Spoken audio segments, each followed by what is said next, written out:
Dear student, आप सभी कैपी study commerce and English Guruji channel में स्वागत है। पिछले वीडियो में हमने क्वेश्चन नंबर 20 तक सॉल्व किया है। आज हम क्वेश्चन नंबर 21 को सॉल्व करेंगे, जो कि हिडन ख्याति से संबंधित है। मतलब छिपी हुई ख्याति, इसको हिंदी में छिपी ख्याति बोलते हैं और इंग्लिश में हिडन गुडविल के नाम से जाना जाता है। तो यहाँ पर हमको क्या ज्ञात करना है?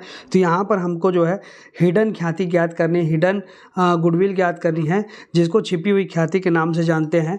तो इसके हम उदाहरण के प्रश्नों को एक सॉल्व करके देखते हैं, उसके बाद हम इसके क्रियात्मक के प्रश्नों को एक को सॉल्व करेंगे।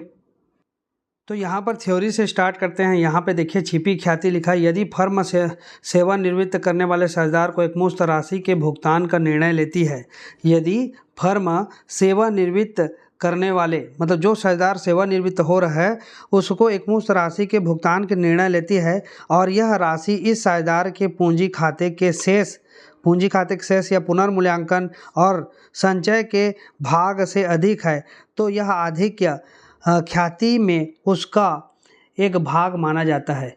ठीक है, यहाँ पर हमको क्या ध्यान देना है कि जितना भी जो सेवानिवृत्त साझेदार उसको भुगतान कर रहे हैं, उस भुगतान राशि में क्या क्या शामिल रहता है। तो उसमें जो है साझेदार के पूंजी खाता का शेष, पुनर्मूल्यांकन का जो लाभ है उसको, और संचय का जो भाग है, उन ये सारी चीज़ें शामिल रहती है। लेकिन इन भागों से भी आधिक्य जो है अधिक है, मतलब आधिक्य है, मतलब उससे इन भागों की राशि से अधिक जो है भुगतान किया जा रहा है। तो अंतर की जो राशि वास्तव में उनके पूंजी, संचय और लाभ की जो राशि है वो राशि और उनको भुगतान किए जाने वाली राशि, इन दोनों में जो अंतर होता है वही ख्याति होता है। ठीक है, क्योंकि जब भी साझेदार नया जो भी साझेदार है, पुराना साझेदार जो अवकाश ग्रहण कर रहा है, अवकाश ग्रहण करने वाले साझेदार को पूंजी में और संचय मतलब एक प्रकार का कोष होता है जो रिजर्व फंड बना करके रखे रहते हैं, उस फंड में भी उसको हिस्सा मिलता है। और लाभ जो होता है पुनर्मूल्यांकन से लाभ, उसमें भी उसको हिस्सा मिलता है। तो इन सब की राशि को हम क्या करते हैं, योग करके उस साझेदार को पेमेंट करते हैं। ठीक है, लेकिन उस राशि का योग से अगर अधिक पेमेंट कर रहे हैं, मतलब उस राशि के योग से जितना भी राशि का योग हो रहा है पूंजी, संचय और लाभ को मिलाकर, उससे अगर हम अधिक पेमेंट कर रहे हैं, मतलब क्या हो रहा है कि वो कहीं ना कहीं जो अंतर की राशि होगी, जैसे यहाँ पर क्वेश्चन में देखिए लिखा है पूंजी, संचय और लाभ समायोजन 2,20,000, लेकिन उसको दावे की राशि का भुगतान 2,50,000, मतलब 2,20,000 रुपये हो रहा था उनकी पूंजी का, संचय का और लाभ का, लेकिन भुगतान कितना किया, 2,50,000 रुपये किया। मतलब क्या हो रहा है यहाँ पर कि उसकी राशि भुगतान करने से 2,20,000, लेकिन भुगतान कितना किया, 2,50,000। मतलब यहाँ पे 2,50,000 में अगर 2,20,000 को घटाएंगे तो 30,000 रुपये अंतर की राशि आ रही। यही अंतर की राशि क्या है, ख्याति है। इस ख्याति को जो हमने भुगतान उसको किया, उसके हिस्से की ख्याति का भुगतान हमने किया। ठीक है, तो ये चीज़ को हम समझेंगे अभी। राजेश, स्वर्णा और सानू एक फर्म में साझेदार हैं जो 1:2:3 के अनुपात में बांटते हैं। सानू अवकाश ग्रहण करता है, उनकी पूंजी, संचय और लाभ का समायोजन 2,20,000 रुपये, 2,20,000 का है। राजेश व स्वर्ण की आपसी सहमति से दावे की राशि का भुगतान 2,50,000 में किया गया। कितने में किया गया, 2,50,000 में। ख्याति से संबंधित आवश्यक जनरल के लेखे कीजिए। यहाँ पर हम 2,50,000 भुगतान कर रहे हैं, हो इतना रहा है 2,20,000, लेकिन भुगतान कितना कर रहे हैं, 2,50,000। अब नया लाभ हानि अनुपात दिया है 1:3। तो यहाँ पर कुल राशि समायोजित, तो कुल राशि हमने भुगतान किया 2,50,000 का, और जो पूंजी, संचय और लाभ का समायोजन कितना हुआ था, 2,20,000 रुपये। सभी का समायोजन के पश्चात, मतलब 2,50,000 में 2,20,000 को घटा दिए तो 30,000। ये जो 30,000 रुपये है किसका है, तो यही जो है ख्याति की राशि है। अतः ख्याति बराबर हो जाएगा 30,000 रुपये। अब इस ख्याति की राशि का जो है क्या होगा, प्राप्ति अनुपात ज्ञात करके इसका हम पंजी प्रविष्टि करेंगे यहाँ पर। तो इस ख्याति की राशि को देखिए, प्राप्ति अनुपात की गणना करेंगे तो प्राप्ति अनुपात बराबर नया अनुपात माइनस पुराना अनुपात। नया अनुपात यहाँ पर से मिला 1:2:3। अब पुराना अनुपात 1:2:3 हो गया, और नया अनुपात यहाँ पर है, ये देखिए नया लाभ हानि अनुपात 1:3। तो 1:3 को हम क्या लिख सकते हैं, तो 1:3 को हम यहाँ पर इस प्रकार से लिख सकते हैं 1/4, और 1 अगर 3 है तो हम इसको लिखेंगे 1/4, और यहाँ पर 3/4 लिख सकते हैं, क्योंकि 3 1 4 4 भाग में से एक भाग, तो इसलिए 1/4 और 3/4 ऐसे लिख सकते हैं। ठीक है, ये देखिए। और उसी प्रकार ये हो गया नया अनुपात। और पुराना क्या है, तो पुराना दिया हुआ है, पुराना कितना दिया हुआ है, तो पुराना यहाँ पर दिया हुआ है, पुराना दिया 1, 2 और 3। 1, 2, 3 मतलब 1:2:3, मतलब यहाँ पे क्या हो गया 1/3, 2 5, 1 6, 1/6 अनुपात 2/6 अनुपात 3/6 हो गया। ठीक, इस प्रकार से है। तो यहाँ पर नया अनुपात 1/4, तो नया अनुपात 1/4 किसका है, तो यहाँ पे दिया है जो साझेदार बचे हुए हैं उनका होगा। कौन साझेदार अवकाश ग्रहण कर रहे हैं, तो सानू। तो सानू के बाद कौन है, राजेश और सुवर्णा है। राजेश सुवर्णा मतलब 1:2। तो राजेश और सुवर्णा का, ये राजेश का है, ये सुवर्णा का, ये सानू का है। ठीक है, तो राजेश सुवर्णा और सानू। तो पहले हम निकालेंगे राजेश का, तो राजेश का भाग ये हो गया 1/4, माइनस कर देंगे 1/6, क्योंकि ये राजेश का पुराना अनुपात और ये राजेश का नया, तो नया माइनस पुराना करते हैं। उसी प्रकार सानू का करेंगे तो 3/4 माइनस कर देंगे 2/6, क्योंकि ये वाला जो है किसका है, सॉरी सानू बोलता हूँ, क्या बोलते हैं उसको, सुवर्णा का है। ठीक है, ये सुवर्णा का 3/4 माइनस 2/6। अब यहाँ पर देखिए 1/4 जैसे हमने यहाँ पर निकाला था, 1/4 नया अनुपात राजेश का और 3/4 सुवर्णा का। तो यहाँ पर देखिए 1/4 और 3/4 लिख दिए। पुराना अनुपात यहाँ पर देखिए ये राजेश का है 1/6 है और ये सुवर्णा का है 2/6। तो यहाँ पर -1/6 और 2/6 कर दिए। अब 4 और 6 का लघुत्तम समावर्तक लेंगे तो 12 आ रहा है। अब 12 को क्या करेंगे, भाग देंगे इस 4 से, तो 4 से भाग देंगे, 4 तिया 3 आएगा, 3 का गुणा ऊपर वाले से करेंगे, 3 एकम 3। उसी पर 6 दूने 2 भागफल, 2 का गुणा ऊपर वाले से 2 एकम 2, मतलब 3 में 2 जाएगा तो 1/12। उसी प्रकार सुवर्णा का कर देंगे, 4 और 6 का लघुत्तम समावर्तक 12। अब 12 से भाग दें, मतलब 12 को भाग देंगे इस 4 से, तो 4 तिया 3 आया, 3 का गुणा ऊपर वाले से तो 3 तिया 9। 6 से भाग देंगे इस 12 को, 6 दूने होगा 2 दूने 4, 2 दूने 4। उस भागफल का गुणा उस ऊपर वाले अंश से करते हैं तो 2 दूने 4। अब माइनस का चिन्ह, इसलिए माइनस का चिन्ह लगा दिए। तो यहाँ पे 9 में 4 गया तो कितना बचा, 5/12। अतः प्राप्ति अनुपात 1:5। और जो ख्याति की राशि है ना, इसी का समायोजन हम इसी अनुपात में करेंगे। ख्याति की राशि का समायोजन कौन से अनुपात में करेंगे, राजेश का पूंजी खाता विकलन, सुवर्णा का पूंजी खाता विकलन, सानू के पूंजी खाते से। जैसा हमको पुस्तक में लिखा है कि जब ख्याति का समायोजन करते हैं, जो साझेदार सेवानिवृत्त हो रहा है उस साझेदार के पूंजी खाते को हम समाकलन में लिखते हैं, और जो साझेदार के द्वारा प्राप्ति किया जा रहा है उस साझेदार का प्राप्ति अनुपात में वितरण किया जा रहा है उसको हम ऊपर में लिखते हैं। तो राजेश का पूंजी खाता विकलन, सुवर्णा का पूंजी खाता विकलन, सानू के पूंजी खाता से। इस प्रकार से अब 5,000 और 25,000 और ये 30,000, टोटल क्या है 30,000 है। 30,000 को 1:5 में बांटे हैं, इसलिए यहाँ पे देखिए 1 अनुपात मतलब 5 और इसका 5 अनुपात, तो 5 5 25 और यहाँ पे 30,000। अब कैसे निकालते हैं, तो 30,000 गुणित कर दीजिएगा, आपको निकालना आता होगा। यहाँ पे ये 30,000 गुणित 1/5 कर देंगे तो हमारा क्या आ जाएगा, 5 है, 5 एकम 5, 5 एकम और 5 चौक 20, 5 5 25, 5 छक्के 30, ये सॉरी 5 बोलता हूँ, 6 6 पंचे 30।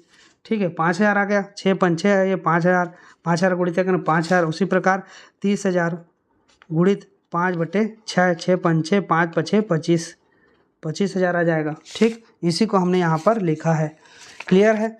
इसी प्रकार हम इस प्रश्नों को सॉल्व करेंगे, क्रियात्मक प्रश्नों को, और यहाँ पर समझेंगे। क्रियात्मक प्रश्न में देखिए क्या लिखा है, 21 नंबर का प्रश्न। अ ब स एक फर्म में साझेदार हैं जो 4:3:2 के अनुपात में लाभ का वितरण करते हैं।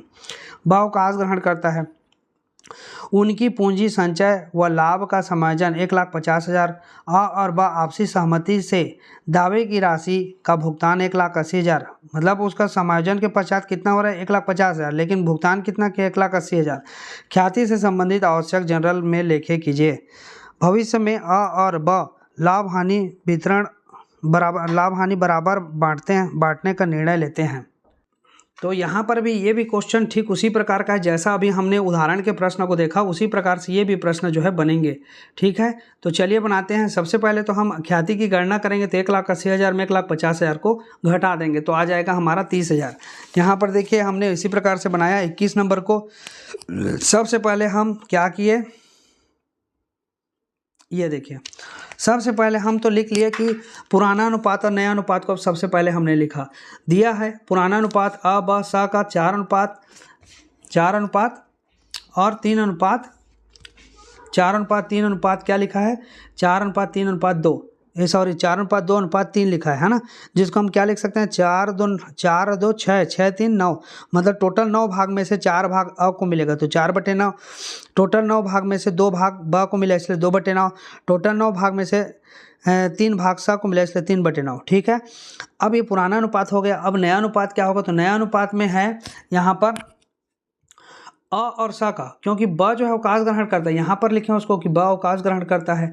अब ब अवकाश ग्रहण करता है तो अ और स बचे, तो अ और स का नया अनुपात दिया हुआ है बराबर बराबर लिखा है। क्या लिखा है, बराबर बराबर, यहाँ पर देखिए है ना। भविष्य में अ और ब लिखा है, यहाँ पर चूंकि ब अवकाश ग्रहण कर रहा है तो यहाँ पर सुधार लीजिए आप, स हो जाएगा। ये क्या हो जाएगा, स और स लाभ हानि बराबर बराबर बांटने का निर्णय लेते हैं। बराबर बराबर मतलब 1:1, मतलब इसको हम क्या लिख सकते हैं 1/2 और 1/2 लिख सकते हैं। ठीक है, अब आगे बढ़ते हैं। ब अवकाश ग्रहण कर रहा है, ब अवकाश ग्रहण कर रहा है और ब का हिस्सा क्या है, ये 2/9 है। कितना है, 2/9 है। ठीक है, याद रखिएगा। अब यहाँ पर क्या हो रहा है, अवकाश ग्रहण करता है, कुल भुगतान राशि समायोजन हेतु, तो कुल भुगतान कितना किया, 1,80,000 किया। और बी का पूंजी समायोजन के पश्चात कितना हो रहा था, मतलब सभी को जोड़ करके पूंजी को, लाभ को, संचय को, सब को जोड़ के कितना हो रहा था 1,50,000, लेकिन भुगतान कितना किया हमने 1,80,000। तो 1,80,000 में 1,50,000 को घटाओ तो ये अंतर की राशि कितनी आ गई, 30,000। यही 30,000 रुपये क्या है, ख्याति की राशि है, जिसको हम क्या लिखे, छिपी ख्याति, इसी को हिडन गुडविल के नाम से जानते हैं। ये 30,000 रुपये जो अतिरिक्त जो पेमेंट किए हैं किसको, ब को, वो किसका किए हैं, अतिरिक्त राशि जो भुगतान हुआ है वो ख्याति की राशि है, छिपी हुई ख्याति के नाम से जानते हैं। ठीक है, अब यहाँ पर हमको क्या निकालना है, तो प्राप्ति अनुपात की गणना करनी है। प्राप्ति अनुपात की गणना करने के लिए हमारे पास फार्मूला है नया अनुपात माइनस पुराना अनुपात। चूँकि यहाँ पे नया पुराना अनुपात और नया अनुपात हमने पहले से ही लिख दिया है, आप भी ऐसी सुविधा रहेगा आप भी लिख दिया कीजिए, तो आपको समझने में दिक्कत नहीं होगी और बनाने में भी सुविधा होगी। तो यहाँ पर देखिए अ का क्या, तो अ का जो है हम यहाँ पर बचे कौन कौन, अ और स बचे, अ और स का प्राप्ति अनुपात निकालेंगे तो अ और स का प्राप्ति अनुपात अ बराबर हो जाएगा, नया अनुपात है 1/2, यहाँ पर से ले लिए 1/2, तो 1/2 नया अनुपात, और स का भी नया अनुपात है 1/2 लिख लिए। अब यहाँ पे माइनस का चिन्ह है इसलिए हमने यहाँ पर भी माइनस चिन्ह, यहाँ पे भी माइनस का चिन्ह लगा दिया। ठीक, अब उसके बाद पुराना अनुपात देखेंगे, पुराना अनुपात यहाँ पे फार्मूला में उसी को निकालेंगे, तो अ का पुराना अनुपात 4/9 और स का पुराना अनुपात 3/9, तो यहाँ पे 4/9 और यहाँ पे 3/9। ठीक है, अब क्या होगा, 2 और 9 का लघुत्तम समावर्तक लिए तो 18, अब 18 को भाग देंगे 2 से तो 2 निया 9 आया, 9 का गुणा ऊपर वाले से करेंगे उसी के ऊपर वाले से, तो 9 एकम 9, उसी प्रकार 9 दोने आएगा, 2 का गुणा ऊपर वाले से करेंगे 2 चौक 8, 9 में 8 गया तो 1/18 हो गया। अब सा का भी उसी प्रकार से होगा 1/2 माइनस 3/9, 3/9। ठीक है, 1/2 माइनस 3/9, यहाँ पर देखिए 9 दोने 18, मतलब लघुत्तम समावर्तक जब लेंगे तो 18 ही आएगा। अब 2 से भाग देंगे 18 को, 2 निया, 9 का गुणा ऊपर वाले से 9 एकम 9, 9 दोने 2 आएगा, 2 का गुणा ऊपर वाले से तो 3 दूने 6 हो जाएगा, 2 तिया 6, तो 9 में 6 जाएगा तो 3/18 हो गया। ठीक है, ये दोनों समझ में आ गया होगा कि कैसे हमने प्राप्ति अनुपात की गणना की। अब प्राप्ति अनुपात में ध्यान देने वाली बात क्या है कि हम ऊपर ऊपर को ही लिखते हैं। प्राप्ति अनुपात में केवल ऊपर ऊपर, नीचे के हर से मतलब नहीं हमको। तो यहाँ पर प्राप्ति अनुपात में 1:3, अतः प्राप्ति अनुपात क्या हो जाएगा, 1:3 होगा। ये हमारा प्राप्ति अनुपात निकल गया। ख्याति हमने यहाँ पर से निकाल लिया 30,000। अब इस 30,000 की राशि को अ और स के में बांट देंगे, तो बी के ख्याति में ए का भाग, बी के ख्याति में ए का भाग कितना होगा, तो बी के ख्याति में ए का भाग मतलब ए, यहाँ पर ए इसका है और ए किसका है, सी का है, तो बी के ख्याति में ए का भाग बराबर ये 30,000 रुपये जो खाती है 30,000 का 1/4 भाग, क्योंकि 1/3 है, 1:3 है, मतलब इसको क्या लिख सकते हैं 1/4 अनुपात 3/4 लिख सकते हैं, ये ए का और ये बी का। ठीक, तो यहाँ पे 30,000 गुणित 1/4 का निकाल लिए तो 7500, और बी के ख्याति में सी का भाग तो 30,000 गुणित 3/4 कर दिए तो कितना आ गया 22,500। इसी को हमको जो पंजी प्रविष्टि हमने अभी उदाहरण के प्रश्न में देखा, उसी प्रकार से पंजी प्रविष्टि हो जाएगा। जो साझेदार बचे हैं उनका साझेदार का पूंजी खाता को विकलन कर देंगे, और जो साझेदार सेवानिवृत्त हो गए या अवकाश ग्रहण कर रहा है उस साझेदार का खाता को हम समाकलन में डाल देंगे। तो आ का पूंजी खाता विकलन, स का पूंजी खाता विकलन, ब के पूंजी खाता से यहाँ पर देखिए 75 से यहाँ पे 22,500, और ये क्या हो गया 30,000 रुपये यहाँ पर हो गया। ये देखिए 30,000 रुपये हो गया।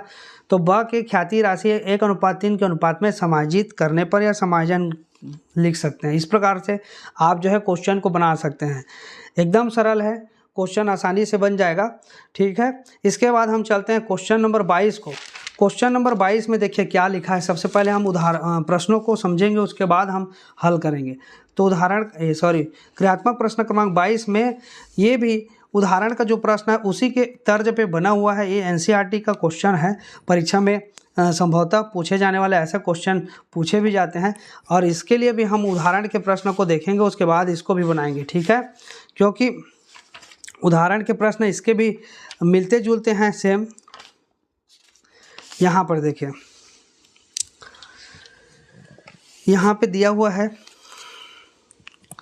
ए बी सी एक फर्म में समान साझेदार है।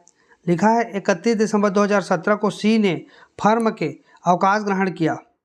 इस तिथि को फर्म का चिट्ठा निम्न प्रकार था। अब यहाँ पर क्या लिखा है, सी अवकाश ग्रहण कर रहा है, इसको ध्यान रखना है आपको। ये चिट्ठा दिया हुआ है। अब लिखा है कि फर्म की ख्याति का मूल्य 18,000 रुपये आंका गया।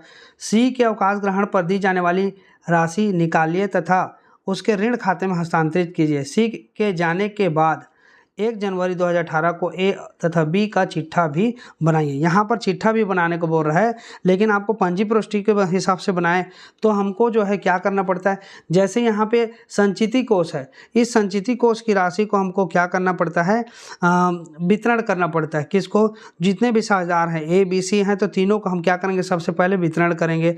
ठीक है, उसके बाद जो है हम जो साझेदार जा रहा है उसके ख्याति की राशि का गणना करके उसके भाग की राशि को हम पुराने साझेदारों के पूंजी खाता विकलन करके सेवानिवृत्त या अवकाश ग्रहण करने वाले साझेदार का पूंजी खाता से करके हम उसका एंट्री करेंगे। तो यहाँ पर देखिए ये जो लिखा है, यहाँ पे ए का पूंजी खाता विकलन, बी का पूंजी खाता विकलन, सी के पूंजी खाता से ये हो जाएगा। दूसरा में ये सामान्य संचय का वितरण किया तो रिजर्व फंड अकाउंट विकलन ए के पूंजी खाता से, बी के पूंजी खाता से और सी के पूंजी खाता से इस प्रकार से होगा। और एक है कि राशि को, किस राशि को, 22,000 जो राशि है। ठीक है, तो ये 22,000 कहाँ से आया, तो 22,000 जो राशि यहाँ पर आ रहा है, जो कि सी के पूंजी खाता विकलन, सी के लोन खाता से करके लिखा है। ये 22,000 की राशि कहाँ से आया, तो देखिए यहाँ पर क्या हो रहा है, ये 22,000 सी का जो 12,000 रुपये सी का जो पूंजी खाते का है। उसके बाद हम क्या करेंगे, यहाँ पर 12,000 है, इस 12,000 को 3 भाग में बांटेंगे। लेकिन यहाँ पर क्या लिखा है, 3 भाग में बांटेंगे तो यहाँ पर ए बी सी एक फर्म में समान साझेदार है। पूरे समान मतलब तीनों जो है बराबर के हैं, इसलिए इस 12,000 को भी 3 भाग में बांट दीजिए। तो 4 दूनी 8, 4 तिया 12, मतलब 4,000 मिलेगा। तो 12,000 में 4,000 सी के में जोड़ दिए। ठीक है, 4,000 रुपया जोड़ दिए, हो गया। दूसरा, ये दोनों को जोड़ दिए। तीसरा क्या होगा कि जब साझेदार अवकाश ग्रहण कर रहा है, सी अवकाश ग्रहण कर रहा है, तो सी जो है ना भाग ए और बी देंगे। ए और बी जो है सी को भाग देंगे, कितना 3,000 रुपये देंगे, क्योंकि ख्याति की राशि जो है पेमेंट करेगा कौन करेगा, ए और बी, जिसको हमने यहाँ पे लिखा है कि adjustment of goodwill payable to C will be capital accounts of A and B, मतलब ए और बी के द्वारा क्या किया जाएगा, पे किया जाएगा गुडविल को, ख्याति की राशि को 3,000 और 3,000 को। मतलब जब साझेदार कोई अलग होता है तो उसको ख्याति की राशि में भाग मिलता है, और उसके जो पूंजी की राशि उसमें भाग मिलता है, और कोई संचय कोष है तो उसमें भाग लिखता है। पिछले वीडियो में, मतलब पिछले क्वेश्चन में हमने सॉल्व किया था ना यहाँ पर कि पूंजी में भाग, संचय में भाग, लाभ में भाग। तो यहाँ पर हमको और ख्याति में भाग, ये 4 चीज़ें प्राप्त होती है। तो यहाँ पर हमको जो है, यहाँ पे इसका जो पूंजी खाता का जो पूंजी है ये 12,000 है, ये संचित कोष 12,000 है, इसको 3 भाग में डिवाइड करेंगे तो 4,000, मतलब 12,000 और 4,000 और जोड़ दीजिए, क्योंकि इसका एक भाग और मिलेगा, मतलब 12 4 16,000 और 6,000 रुपये जो है अवकाश ग्रहण करने पर जो ख्याति होगी, ख्याति की गणना हमको करनी पड़ेगी और वो जो 6,000 ख्याति आया उसको भी हमको यहाँ पे जोड़ना है। ठीक है, और इस प्रकार से जोड़ करके हमारा कितना हो गया, ये टोटल जो है 22,000 हो गया। ठीक, 12 और 4 16, 16 और 6 17 18 19 20 21 22, 22,000 यहाँ पर हमने लिखा। अब ख्याति की गणना कैसे करनी है, तो ख्याति की गणना आसान है, जैसे हमने अभी तक करते आया है उसी प्रकार से। फर्म की ख्याति का मूल्य कितना है, 18,000 रुपये। कितना है, 18,000 रुपये यहाँ पे लिखा है। देखिए फर्म ख्याति का मूल्य कितना, 18,000 रुपये लिखा है। तो इस 18,000 में किसका हिस्सा निकालेंगे, जो साझेदार फर्म से गया, अवकाश ग्रहण किया, तो सी गया है और सी का जो अनुपात है वो भी बराबर होगा, क्योंकि यहाँ पर समान साझेदार हैं बोला है, तो सी का अनुपात भी बराबर होगा। इसलिए 18,000 को 3 भाग में फिर बांट देंगे, तो 18,000 का 3 भाग मतलब 6 दूनी 12 6 3 18, मतलब 6,000 रुपये आएगा एक एक साझेदार को। और यहाँ पर संचित कोष से भी 4,000 आ रहा है, तो इसमें 4,000 इस संचित कोष का राशि जोड़ दिए और 6,000 रुपये ख्याति की राशि जोड़ दिए, तो यहाँ पर टोटल कितना हो गया, ये 22,000 रुपया हो गया। और इसी को हमने यहाँ पर लिख दिया, सी का कैपिटल अकाउंट विकलन, सी के पूंजी खाता विकलन, सी के लोन खाता से या ऋण खाता, सी के ऋण खाता से करके 22,000 रुपये इस प्रकार से डाल देंगे। और बैलेंस शीट जब बनाएंगे तो बैलेंस शीट में देखिए यहाँ पर क्या लिखा है, तो बैलेंस शीट में यहाँ पर हमको देखना है कैश, पहले से जो बैलेंस शीट में कैश दिया है उसी को हमने यहाँ पर लिख दिया, कैश रोकड़ 4,000। अन्य संपत्तियाँ दिया है, अदर एसेट्स दिया हुआ है, क्या क्या दिया हुआ है देखिए, अन्य संपत्तियाँ 14,000, डेप्टर मतलब ये देनदार है, फर्नीचर 4,400, मशीनरी 3,000, भवन 32,600। ठीक है, तो यहाँ पर जैसा था वैसा हमने यहाँ पे उतार दिया, 14,000, 4,400, 3,000 और 32,600। इसमें किसी प्रकार का कोई समायोजन की बात नहीं कही गई है, इसलिए जैसा है वैसा उतार देना हमको। इधर लेनदार, यहाँ पर देखिए लेनदार क्रेडिटर लिखा 6,000, तो हमने लेनदार को लिख दिया 6,000 रुपये यहाँ पे, ये देखिए। अब उसके बाद लिखा क्या है, तो यहाँ पर लिखा है संचित कोष 12,000। इस संचित कोष को हमको बांटना है, संचित कोष को बांट करके हमने क्या किया, इसको तीनों साझेदार को बांट दिया, कौन कौन को, ए बी और सी को। ठीक है, तो तीनों साझेदार के में संचित कोष की राशि को जोड़ देंगे।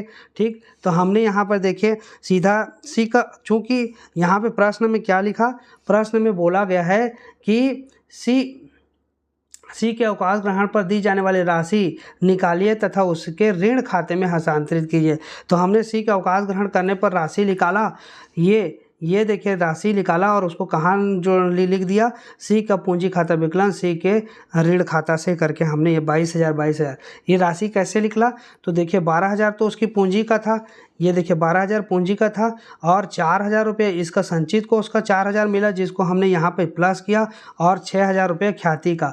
ये 18,000 में 6,000 रुपये किसका है, ख्याति का है, तो 12,000, 6,000 ख्याति का और 4,000 संचित को उसका, तो टोटल जोड़ देंगे तो कितना हो गया, 22,000 रुपये हो गया। और जिसको हमने क्या लिख दिया, सी के लोन खाता से, मतलब सी के ऋण खाता से हो गया। अब पूंजी में बचा 2 लोगों का, क्योंकि हमने सी के पूंजी को लोन खाते के रूप में डाल दिया प्रश्न के अनुसार, और बचा 2 जने का पूंजी ए और बी का, तो ए और बी क्या क्या प्राप्त करेंगे, तो ए जो है पूंजी जिसका 12,000 और 16,000, ए का पूंजी देखिए यहाँ पर 12,000 और 16,000 है, तो उसी को हमने यहाँ पर लिख दिया 12,000 16,000। ये 4,000 रुपये कहाँ से आया, 4,000 प्लस किए हैं, ये सामान्य संचिति का है। ये देखिए संचिति कोष में जैसे सी को हमने 4,000 जोड़ा ना, ये 12,000 को 3 भाग में बांटेंगे, क्योंकि समान साझेदार हैं, ए बी सी तीनों को बराबर मिलना है, तो 4,000 ए पाएगा, 4,000 बी पाएगा, 4,000 सी पाएगा। तो हमने यहाँ पर सी के में तो जोड़ा ही है और साथ में ए के में भी जोड़ेंगे 4,000 और बी के में जोड़ेंगे। अब ये 6,000 क्यों नहीं जोड़े, ये प्रश्न में आपका आ सकता है। तो देखिए जो भी साझेदार फर्म में रहता है उसको ख्याति की राशि का भुगतान नहीं किया जाता। ख्याति की राशि का भुगतान तब किया जाता है जब वह साझेदार फर्म से अवकाश ग्रहण कर लेता है, सेवानिवृत्त हो जाता है, मृत्यु हो जाती है, उस दशा में जो है फर्म की ख्याति की राशि का भुगतान, मृत्यु तो होने पर तो उसे उत्तराधिकारी को मिलेगा। ठीक है, तो यहाँ पर अवकाश ग्रहण कर रहा है साझेदार, इसलिए उसको ख्याति की राशि, उसके हिस्से की ख्याति की राशि को भुगतान करना पड़ता है। और कौन करेगा इसके हिस्से की राशि, ख्याति की राशि को, तो ये दोनों साझेदार मिल करके करेंगे। ठीक है, क्योंकि इसके हिस्से की ख्याति की राशि को जब भुगतान करेगा तभी ना उसके हिस्से का भाग जो है उसके लाभ का भाग को प्राप्त करेगा। शुरू में जब हम पढ़ रहे थे नया साझेदार के प्रवेश के समय, तो नया साझेदार के प्रवेश के समय ये पढ़ रहे थे कि वो दो प्रकार की राशि लेकर के आता है। एक तो लाता है पूंजी के लिए लेके आता है, दूसरा लाता है ख्याति की राशि लेके आता है। तो पूंजी की राशि किस लिए लाता है? तो फर्म में संपत्तियाँ होती है, उन संपत्तियों में जो है अधिकार प्राप्त करने के लिए, फर्म में संपत्तियों में हिस्सा प्राप्त करने के लिए पूंजी की राशि लेके आएगा। ख्याति की राशि तो फर्म में जो लाभ होता है, लाभ में हिस्सा प्राप्त करने के लिए ख्याति की राशि लेकर के आता है। और इस ख्याति की राशि को जो साझेदार होते हैं, पुराने साझेदार, वो आपस में बांट लेते हैं, ठीक है। और अपने लाभ का कुछ हिस्सा जिस अनुपात में वो लोग इस ख्याति की राशि लेते हैं, उसी अनुपात में जो है वो जो है लाभ में से हिस्सा नए साझेदार को देते हैं, नए साझेदार के प्रवेश के समय, ठीक है। और जब वो साझेदार चला गया, जब से कोई साझेदार फर्म से चला गया, कोई साझेदार क्या हो रहा है, चला गया, मतलब अवकाश ग्रहण करता। तो अवकाश की स्थिति में भी ठीक उसी प्रकार से उल्टा होता है कि उसको पूंजी की जो राशि लाया था उसका भुगतान करना पड़ता है, साथ में ख्याति की राशि का भी भुगतान करना पड़ता है। और क्या चीज़ का भुगतान पड़ता है? कोई कोष बनाया हमने, कोष, उसका भी भुगतान। पुनर्मूल्यांकन से अगर लाभ है तो भी उसका भुगतान करना पड़ता है, हानि है तो उसको माइनस कर देते हैं जो दी जाने वाली राशि है उसमें से, ठीक। तो इस प्रकार से होता है। तो अवकाश ग्रहण करने की स्थिति में ये चीज़ें होती है। तो यहाँ पर क्या हो रहा है, ये 6,000 रुपये ख्याति की राशि को तो हमने किसको दिया, सी को तो दिया। अब जब इसको 6,000 रुपये वो भुगतान करेंगे, फर्म की ख्याति का जो भाग है उसमें से 6,000, अब इस साझेदार का जो लाभ का भाग था, उस लाभ के भाग को जो प्राप्त करता था, जितना भी भाग लाभ में से प्राप्त, उतना भाग को ए और बी जो है बांटेंगे, क्योंकि उसी के लिए तो ख्याति की राशि का भुगतान कर रहे हैं, ठीक है। तो यहाँ पे देखिए इस 6,000 की राशि को देने के इस किस अनुपात में दिए, तो देखिए बराबर 3,000, इसलिए इनके जो सामान्य संचय इसको तो जोड़े, लेकिन ख्याति की राशि को 3,000 से माइनस कर दिया। यहाँ पर भी 3,000 से इसके पूंजी में माइनस कर दें, क्योंकि उतनी राशि सी को देना पड़ा, इसलिए ऐसा किए हैं, ठीक है। तो इस चीज़ को विशेष ध्यान रखिएगा। और यहाँ पर हमने पंजी प्रविष्टि भी किया है कि ए का पूंजी खाता विकलन, बी का पूंजी खाता विकलन, सी के पूंजी खाता से यहाँ पर 3,000 रुपया ए ने और बी ने भुगतान के लिए, ठीक है। तो यहाँ पर ए का 3,000 माइनस कर दिए, बी का 3,000 माइनस, और सामान्य संचय की जो राशि थी उस सामान्य संचय की राशि को हमको जोड़ना है, ठीक है। इस चीज़ का विशेष ध्यान रखेगा। सामान्य संचय में 12,000 रुपये है, कितनी राशि है, 12,000 रुपये है। सामान्य संचय में 12,000 रुपये की राशि है, ये देखिए। और समान साझेदार है, बोल रहा है 12,000 और समान साझेदार है, लेकिन यहाँ पर क्या लिखा है, इस 12,000 में देखिए ये 3,000, 6,000, यहाँ पर ये चीज़ें गलत है। यहाँ पर हमको क्या होना चाहिए, यहाँ पर नया अनुपात दिया ना, पुराना अनुपात से सामान्य संचय बांटेंगे तो यहाँ पर क्या हो जाएगा, 4,000 और यहाँ पर भी 4,000 होगा, ठीक है, 4,000 होगा, तब ना फिर यहाँ पर आप जो लिखे हैं वो सही होगा, 4,000, यहाँ पे भी 4,000। तो इसका विशेष ध्यान रखिएगा, इन चीज़ों को समझना आवश्यक है, तब जा कर के आप क्वेश्चन को बना पाएंगे। तो ये हो गया हमारा क्वेश्चन, उदाहरण का क्वेश्चन है, 13 नंबर का प्रश्न। इसको भी आपको समझना जरूरी था, इसलिए हमने इसके बारे में डिस्कस किया। नेक्स्ट वीडियो में हम जो है इसके क्रियात्मक प्रश्न को देखेंगे, क्योंकि वीडियो हमेशा लंबा हो जाता है तो अपलोड करने में भी असुविधा होती है, आप लोगों को भी देखने में सुविधा होती है, इसलिए जो है हम इसके जो क्रियात्मक प्रश्न है क्वेश्चन नंबर 22 को क्वेश्चन नंबर 22 को हम नेक्स्ट वीडियो में, इसके जस्ट आने वाले वीडियो में हम अपलोड कर देंगे क्वेश्चन नंबर 22 को, ठीक है। तो आज के लिए बस इतना ही रखते हैं। चैनल पे नए तो चैनल को सब्सक्राइब कर दीजिए और अधिक से अधिक लोगों तक जो है इस वीडियो को शेयर कीजिए, जितने भी कॉमर्स के स्टूडेंट हैं उन तक अवश्य शेयर कीजिए, ताकि सबको घर बैठे मुफ्त शिक्षा प्राप्त हो, यही मेरा उद्देश्य है। और YouTube के माध्यम से आप घर बैठे अपने पढ़ाई कर सकें। कई विद्यार्थी ऐसे हैं जो स्कूल में पढ़ते हैं लेकिन कुछ समझ में नहीं आता या थोड़ा बहुत समझ में आता है, तो कम से कम घर बैठे YouTube के माध्यम से आप समझने का प्रयास कीजिए और जितना ज़्यादा हो सके आप क्वेश्चन को सॉल्व कीजिए, तो आपकी जो क्षमता है क्वेश्चन को बनाने की वो लगातार बढ़ती जाएगी और निश्चित रूप से आप कक्षा 12वीं में एक अच्छे नंबरों से उत्तीर्ण होंगे। और आशा करता हूँ कि आप अच्छे एक कॉमर्स के ज्ञाता बने। आज के लिए बस इतना ही। वीडियो को देखने के लिए बहुत बहुत धन्यवाद।